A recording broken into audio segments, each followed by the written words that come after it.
자기에게 강구하는 모든 자, 곧 진실하게 강구하는 모든 자에게 가까이 하시는도다. 그는 자기를 경외하는 자들의 소원을 이루시며 또 그들의 부르짖음을 들으사 구원하시리로다. 아멘, 아멘. 자, 오늘 말씀은 생각이 아닌 기도를 하라 라고 하는 제목으로 말씀을 전하기 원합니다. 생각이 아닌 기도를 하라. 자,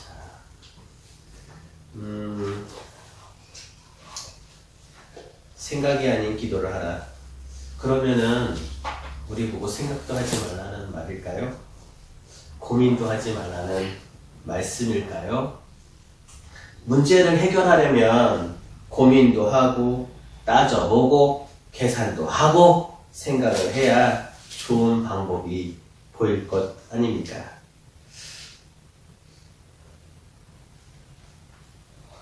그렇죠? 사랑하는 하나님 앞에 달려나오신 성도 여러분께 소원합니다.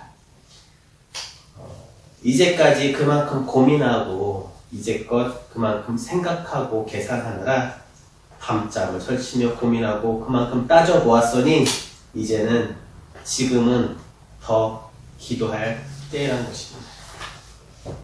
이번 한 주 고민, 근심, 생각, 염려 이제 그만하시고 생각이 아닌 하나님 앞에 더 기도하는 한 주가 되시기를 주님의 이름으로 소원합니다. 여호와께서는 자기에게 같이 한번 읽어볼까요? 시작. 여호와께서는 자기에게 강구하는 모든 자, 곧 진실하게 강구하는 모든 자에게 가까이 하시는도다. 그렇습니다. 여호와께서는 자기에게 강구하는 자, 곧 진실하게 강구하는 모든 자에게 가까이 하시는도다. 히브리어 원어 성경에는 우리하고 성경 이 구절이 우리가 어순이 다르잖아요. 영어와 우리 한국어의 어순이 다른 것처럼 히브리어 원어 성경에도 역시 하나님이 강조하시고 싶은 것이 있어요. 그 강조하고 싶으신 부분이 있을 때는 그 문장의 제일 앞에다가 두십니다. 그래서 오늘 본문에서 우리 하나님이 저와 여러분에게 가장 일러주고 싶은 말씀에서도 하나님께서 우리에게 가장 강조하고 싶으신 말씀을 제일 앞에 두셨는데 그게 무슨 단어인가 하면 바로 가까이 하시는도다. 카로브라고 하는 단어예요. 가까이 하시도다. 어떤 자에게 가까이 하신다고요? 기도하는 자에게 우리 하나님이 정말로 가까이 하신다는 것입니다. 사랑하는 성도 여러분들께 간절히 소원합니다. 우리가 기도할 때 우리 하나님 저와 여러분을 가까이 해주시는 줄로 믿으시기 바랍니다. 기도하는 자에게 우리 하나님이 가까이 하신다는 것입니다. 그러면 가까이 하신다는 말씀이 도대체 무슨 말씀인가요? 가까이 하신다는 말씀은 우리 하나님이 19절에 다시 설명해 주시는데 한번 같이 또 읽어볼까요? 시작. 그는 자기를 경외하는 자들의 소원을 이루시며 또 그들의 부르짖음을 들으사 구원하시리로다. 가까이 하신다는 말은 소원을 이루신다. 우리의 부르짖는 소리를 들으시고 우리를 건져주신다, 구원해주신다는 뜻입니다. 그러니까 하나님이 가까이 하는 인생에게 건져주시는 역사, 이루어주시는 역사, 구원하여 주시는 역사, 우리가 외치면 들어주시는 역사가 있다는 것입니다. 사랑하는 성도님들께 소원합니다. 이 역사가 저와 여러분의 간증이 되시기를 주님의 이름으로 축원합니다. 그러면 오늘 우리에게 하나님이 말씀하시는 기도가 무엇인가? 하나님이 가까이 해주시는 기도가 어떤 기도인가? 하나님이 가까이 해주시는 어떤 기도를 말하는가? 한번 살펴보도록 하겠습니다. 첫 번째, 덜 생각하고 더 기도하려면 내가 어떤 기도를 해야 합니까? 하나님이 가까이 해주시는 기도는 어떤 기도입니까? 그 첫 번째는 진실하게 간구하는 기도입니다. 우리 18절에 여호와께서는 자기에게 간구하는 모든 자, 곧 진실하게 간구하는 모든 자에게 가까이 하시는도다. 여기서 진실하다는 의미는 원어로 살펴보면 진실하게, 확실하게, 신실하다, 참으로라는 의미를 담고 있습니다. 진실한 기도가 참된 기도라는 것입니다. 진실한 기도가 정말 하나님이 함께 하시는 확실한 기도라고 하나님이 일러주십니다. 그렇다면 하나님이 가까이 해주시는 기도, 진실한 기도, 참된 기도, 그 기도를 내가 하고 있는지 하고 있지 않은지 어떻게 알 수 있을까요? 진실한 기도를 하는 분은 마음이 달라집니다. 어떤 마음일까요? 19절에 보면 기도하는 자의 마음의 자세가 나오는데 하나님을 경외하는 마음으로 기도한다는 것입니다. 19절에 우리 하나님께서 진실한 기도는 그냥 내 마음으로 하는 기도가 아니라 하나님을 경외하는 마음, 하나님을 두려워하는 마음으로 하는 것을 가르쳐 진실한 기도라고 읽어주십니다. 진실한 기도는 마음이 다른 기도입니다. 진실한 기도는 보통의 마음이 일상의 마음으로 하는 것이 아니라 하나님을 경외하는 마음, 하나님을 두려워하는 마음으로 하는 기도라고 일러주십니다. 사랑하는 성도 여러분들, 저와 여러분들 기도할 때 마음이 달라지시기를, 하나님을 경외하는 마음이 가득하시길 주님의 이름으로 축원합니다. 또 그렇다면 하나님이 가까이 해주시는 기도, 진실한 기도, 참된 기도, 그 기도를 내가 하고 있는지 하고 있지 않은지 어떻게 알 수 있을까요? 진실한 기도를 하시려면 또 달라지시는 것이 있는데 소리가 달라집니다. 마음에 하나님을 향한 진실함이 있고 간절함이 있고 사모함이 있고 절실함이 있는 분들은 목소리가 하나님 앞에서 달라지게 됩니다. 본문 19장 19절에 보면 하나님께서 여기 기도하는 자의 목소리가 어떠한지 일러주시는데 함께 읽겠습니다. 그는 자기를 함께 읽겠습니다. 시작. 그는 자기를 경외하는 자들의 소원을 이루시며 그들의 부르짖음을 들으사 구원하시는도다. 부르짖음이라고 말씀하십니다. 목소리가 달라진다는 것입니다. 2000년 전 누가복음 17장 나병 환자들이 그랬습니다. 소리 높여 예수 선생님이여 우리를 불쌍히 여기소서. 또한 마가복음 10장의 소경 바디메오가 그랬습니다. 소리질러 이르되 다윗의 자손이여 나를 불쌍히 여기소서. 많은 사람들이 꾸짖어 잠잠하라되 그가 더욱 크게 소리질러 이르되 다윗의 자손이여 나를 불쌍히 여기소서. 이들의 목소리는 남달랐습니다. 주님 앞에 달려나온 인생들마다 주님 앞에서 소리가 달라집니다. 예수 외에 답이 없는 인생의 특징이 무엇인 줄 아십니까? 주님 앞에서 소리가 달라진다는 것입니다. 예수 외에 답이 없고 예수 외에 길이 없고 예수 외에 빽이 없는 인생들의 특징은 주님 앞에서 내 목소리가 달라진다는 것입니다. 사랑하는 성도님들에게 소원합니다. 찬양 소리가 달라지고 기도 소리가 달라지고 주님 앞에서 아멘 소리가 달라지시는 주의 종들이 되시기를 주님의 이름으로 축원합니다. 하나님이 가까이 해주시는 기도, 진실한 기도, 참된 기도, 그 기도를 내가 하고 있는지 하고 있지 않은지 어떻게 알 수 있을까요? 또 진실한 기도는 무엇이 달라지는가? 주인 앞에서 자세가 달라집니다. 마음이 달라지면 소리만 달라지는 것이 아니라 몸의 자세, 하나님 앞에 몸의 태도가 달라지기 시작합니다. 그분은 주인 대신 주님 앞에서 가장 낮은 자세, 가장 겸손한 자세를 취하게 됩니다. 그래서 기도할 때 하나님을 향하여 납작이 엎드려 기도하시기도 하시고 무릎을 꿇고 기도하기도 하고 손을 들고 기도하기도 하고 주님 앞에서 그가 취할 수 있는 가장 겸손한 자세를 취하게 되는 것입니다. 시편 95편 6절, 7절 함께 읽어보겠습니다. 시작. 오라 우리가 굽혀 경배하며 우리를 지으신 여호와 앞에 무릎을 꿇자. 그는 우리의 하나님이시요 우리는 그가 기르시는 백성이며 그의 손에 돌보시는 양이기 때문이다. 그냥 기도하면 어떻습니까? 그냥 경배하면 어떻습니까? 하지만 진실한 기도는 자세가 달라집니다. 오라 우리가 주인에게 굽혀서 경배하자는 것입니다. 무릎을 꿇자. 서서 기도하면 어떻습니까? 걸어다니면서 기도하면 어떻습니까? 됩니다. 그런데 주님 앞에서 마음이 달라지니까 자세가 남달라진다는 것입니다. 사랑하는 성도 여러분께 소원합니다. 주님 앞에서 기도할 때 자세가 남달라지시는 종들이 되시기를 주님의 이름으로 축원합니다. 뿐만 아니라 주님 앞에서 기도할 때, 하나님 앞에서 기도할 때 우리가 진실한 기도를 하는지 그렇지 않은지 어떻게 알 수 있습니까? 진실한 기도는 장소가 달라집니다. 왜 하나님 앞에서 집에서 기도하지 못하겠습니까? 할 수 있습니다.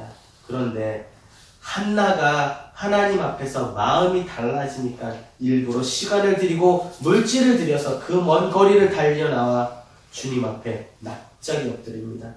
아브라함이 가정에서 가정재단을 쌓을 수 있지요. 왜 못하겠습니까? 그런데 하나님께서 아브라함에게 재단을 쌓을 때 모리아산 주의 재단으로 굳이 달려나오라는 것입니다. 왜요?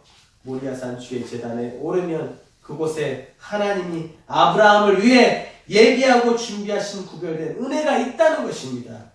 사랑하는 성도님들, 왜 주일날 쉬고 싶은 마음이 장막을 떠나 왜 내 침상을 떠나 여기까지 달려나와 하나님 앞에 엎드리겠습니까?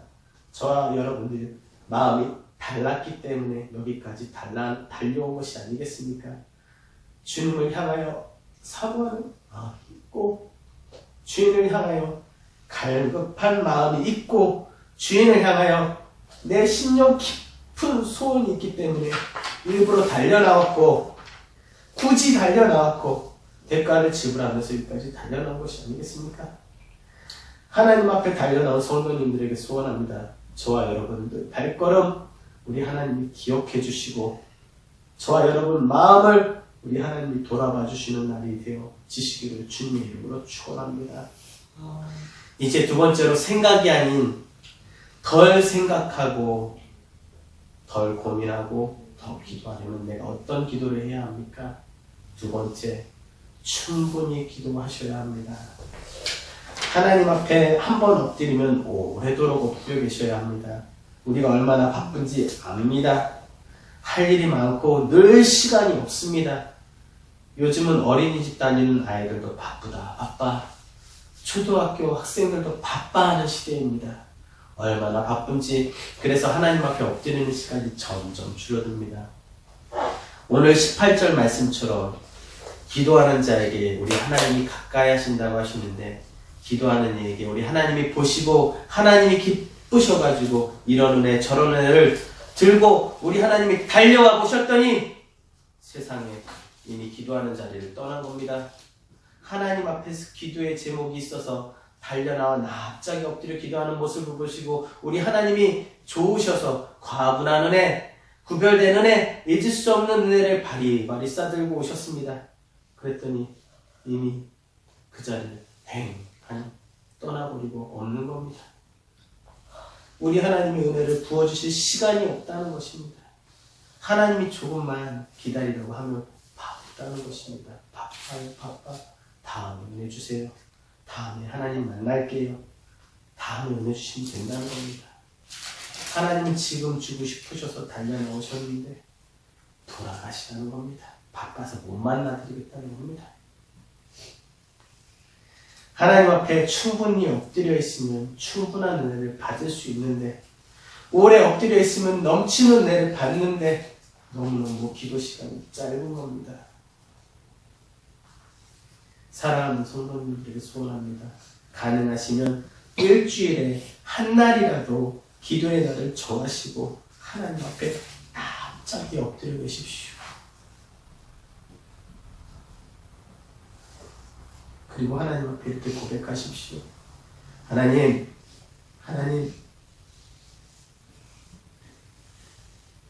내가 주의 전에 달려나온 이유를 주님 아십니다.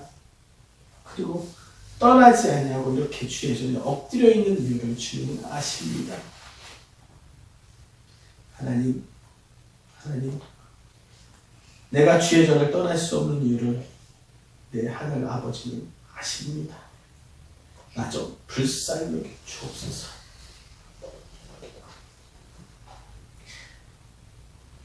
하나님의 은혜로 젖어들어야 내가 변합니다.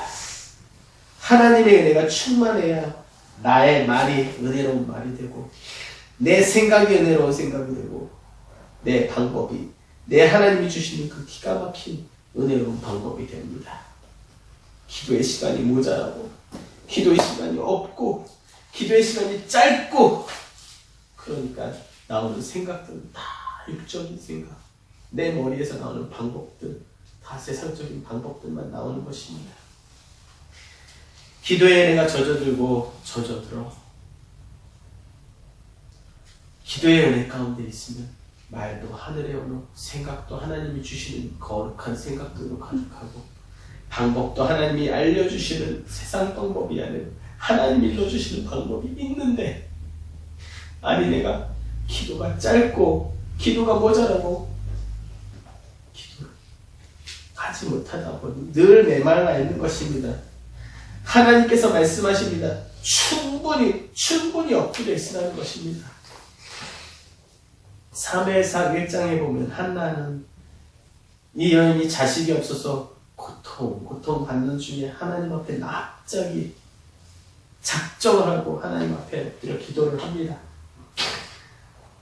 그가 여호와 앞에 오래 기도하는 동안에 엘리가 그의 입을 주목한지 여기서 오래라는 말씀을 보시면 원어로 이런 뜻을 담고 있습니다. 충분하다, 더 많다 라는 뜻을 담고 있습니다. 무슨 뜻인가 하면 한나는 그 오래 하나님 앞에 엎드려 있는 것이 충분히 엎드려 있었다는 것입니다. 한나가 엎드려 있는 이 기도가 이전과 달리 더 많이 하나님 앞에 엎드려 있었다는 것입니다. 충분한 기도, 오랜 기도, 더 많은 기도에 충만한 하나님의 은혜가 있는 것입니다. 사랑하는 성도님들에게 소원합니다. 이왕에 하나님 앞에 기도할 바에 할 수 있으면 충분히 기도하고 오래 기도하시기를 주님의 이름으로 축원합니다. 충분히 기도할 때 충만한 은혜가 부어집니다. 마지막 세 번째로 덜 고민하고 더 기도하라고 하셨는데 어떻게 하는 것이 내가 더 기도하는 것입니까? 어떤 기도를 우리 하나님이 더 가까이 하십니까? 세 번째로 끈질기게 기도하는 것입니다. 기도하다가 포기하고 기도하다가 쉽게 그만두는 이들이 많습니다. 기도는 끝까지 하셔야 하는 것이고 기도는 끈질기게 하는 것입니다. 누가복음 18장에 보았더니 억울한 일을 당한 가난한 과부가 등장합니다. 이 과부가 발을 동동거리며 도와줄 리가 없는 이 과부가 결국은 악한 재판장을 찾아가서 자기 사정을 아뢰입니다. 재판장이 도와줍니까? 쉽게 도와줍니까? 안 도와주죠. 이랬더니 이 과부는 날마다 재판장을 찾아갑니다. 나중에 재판관이 번거로워서 나중에 할 수 없이 그 여인의 억울함을 풀어주고 있습니다. 그러면서 우리 주님이 이렇게 말씀하십니다. 하물며 하나님께서 그 밤낮 부르짖는 택하신 자들의 원한을 풀어주지 아니하시겠느냐? 그들에게 오래 참으시겠느냐? 부르짖는 기도 앞에 우리 주님께서 한 단어를 더 붙이시는데 낮이고 밤이고 부르짖는 끈질긴 기도를 하라는 것입니다. 부르짖는 기도만으로 만족하지 말고 우리 주님께서 가까이 계시는 것을 경험하려면 밤이고 낮이고 부르짖는 끈질긴 기도를 하라는 것입니다. 어느 날 야곱이 절대절명의 위기를 만납니다. 형 에서가 그 군대를 이끌고 자기를 죽이려고 달려온다는 소식을 듣습니다. 뇌물로도 안 되고 밀원수를 써봐도 안 되자 인생 마지막 순간 얼마나 두렵고 떨리겠습니까? 하다 안 되니까 야곱이 밤이 새도록 하나님 앞에 씨름을 시작하는데 엉덩뼈가 부러지는데도 주의 사자를 놓지 않습니다. 심지어는 날이 새어가지고 주의 사자가 나 좀 놓아줘라, 나 가야 한다, 나 가야겠으니 나 좀 놓아달라고 해도 사정을 해도 야곱은 놓아주질 않습니다. 하나님이 은혜를 주시기 전에는, 하나님이 약속을 주시기 전에는, 나 같은 인생 축복해 주시기 전에는 내가 놓을 수 없나이다. 부여잡고 시간이 흘러도 놓지 않고 다리가 부러져도 놓지 않고 사정을 해도 놓지 않습니다. 끈질긴 기도. 사랑하는 성도님들에게 소원합니다. 저와 여러분들이 기도가 우리 하나님 앞에 끈질긴 기도, 끝까지의 기도가 되셔야 하는 줄로 믿으시기 바랍니다.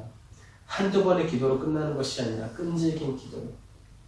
주님 앞에 무릎을 꿇고 있으면 주님이 세워주셔야지만 일어나는 기도, 끈질긴 기도. 마음에 하나님 앞에 기도의 제목이 있으면 낮이건 밤이건 식사할 때건 걸어갈 때건 일할 때건 버스를 타고 갈 때건 기도의 제목을 하나님 앞에서 절대로 포기하지 아니하고 부르짖는 기도. 작은 문제는 작은 기도면 됩니다. 그런데 큰 문제는 큰 기도가 있어야 합니다. 그런데 죽을 문제를 만나시면 내가 죽을 각오로 죽으면 죽으리이다 작정하면서 하는 특별한 기도가 있어야 됩니다. 끈질긴 기도, 특별한 기도, 끝까지의 기도입니다. 미국 로키 산맥에 보면 높은 산들이 만년설에 덮여 있습니다. 그 산 가운데 에반스 마운틴이라는 유명한 산이 하나 있는데 그 산은 자동차를 가지고 끝까지 올라가 볼 수 있습니다. 그런데 올라가다 보면 풀이나 꽃이나 나무가 더 이상 자랄 수 없는 수목 한계선이 있는데 해발 3,000m입니다. 그 3,000m를 넘어가면 꽃이건 풀이건 나무든 이제는 자랄 수 없고 생존할 수가 없습니다. 그래서 3,000m를 가르쳐 수목 한계선이라고 하는데 하필이면 나무 중에 좋은 땅, 하필이면 수목 한계선, 좋은 땅, 그 땅을 놓고 수목 한계선에 거기에 심겨진 나무가 있습니다. 거기는 얼마나 바람이 센지, 눈보라가 세고 비바람이 강한지 나무가 자랄 수 없는 지대입니다. 그랬더니 이 나무가 위로 자랄 수가 없어서 나무가 휘어져서 꺾여져서 자라는데 화면을 한번 보십시오. 사진, 이렇게 나무가 자랍니다. 나무가 위로 뻗어야지 저렇게 옆으로 자라니까 얼마나 볼품이 없습니까? 저 나무를 사람들이 가르쳐 무릎 꿇은 나무라고 부릅니다. 그런데 저 볼품없는 나무, 저 아무것도 아닌 저 나무를 가지고 세계에서 가장 명품 바이올린을 만든다고 합니다. 워낙 비바람, 눈보라가 강하니까, 세니까 나무의 밀도가 높아져서 저 나무를 가지고 바이올린을 만들면 공명이 가장 아름다운 소리가 난다는 것입니다. 저와 여러분도 종종 이제 내가 끝났다. 내가 더 이상 방법이 없다. 내가 더 이상 살 수가 없다. 라고 하는 그런 때를 만날 수 있습니다.